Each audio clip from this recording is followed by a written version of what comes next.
Yeah, I'm Don Drummond. For 23 years, I worked in the Federal Department of Finance, 10 years at the TD Bank, currently a fellow at Queen's University.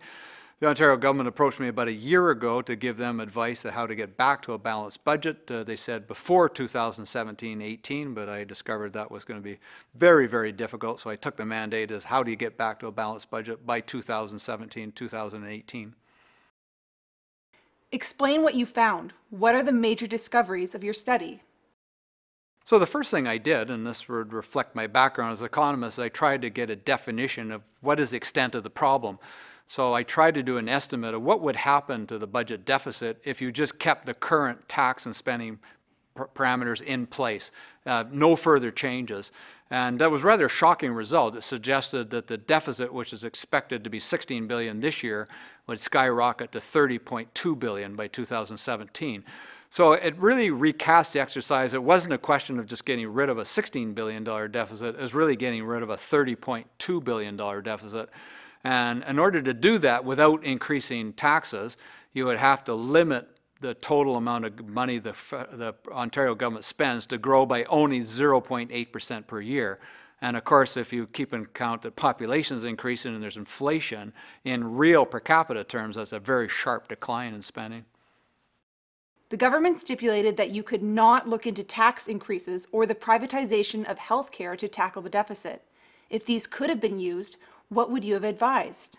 Well, probably the one that people talked about the most was the limitation to not suggest anything privatizing in healthcare. That's the one that posed the least problem to me, because I wouldn't have been inclined to do that at any rate.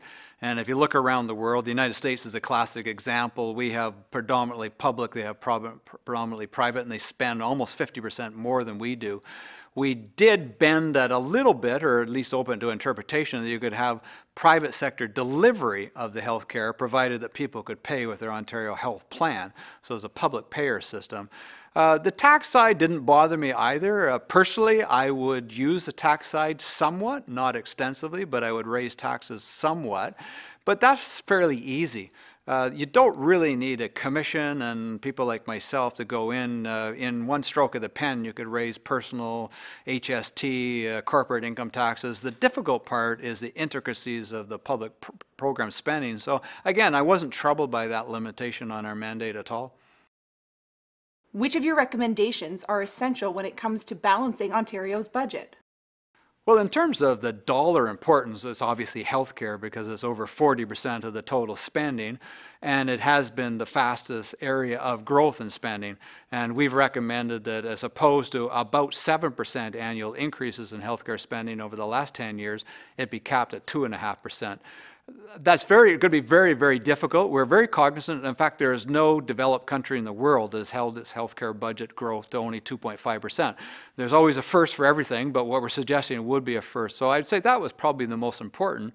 But we do make 362 recommendations. I think you have to implement all of them, or some reasonable substitute if you reject some of them, in order to get the balanced budget. We didn't actually suggest, here's all these things, and they're really more than you really need to do, and you can chuck aside a bunch of them. No, check aside a bunch of them, but you got to introduce something else to replace it. Which of your recommendations should Ontario students pay the most attention to? Well, I think for a younger person, it is the overall macroeconomic environment that is the most important. Current generations have a tendency to build up a massive amounts of debt. It doesn't particularly hurt them because somebody else will pay for it, and i.e. the next generation, i.e. the younger people. And so people can go through a good portion of their working life and their retirement paying less taxes than they are receiving in government benefits. And of course, what happens is then an entire generation after them will pay more taxes than they'll receive back from the government. That is the lot in life for the young people of Ontario, unless this fiscal problem is dealt with fairly harshly and fairly quickly. And this could go on for a very, very long period of time, and we've seen that with previous generations. So I would say do everything possible as a young person to keep the pressure, the awareness that this can't be allowed to drag.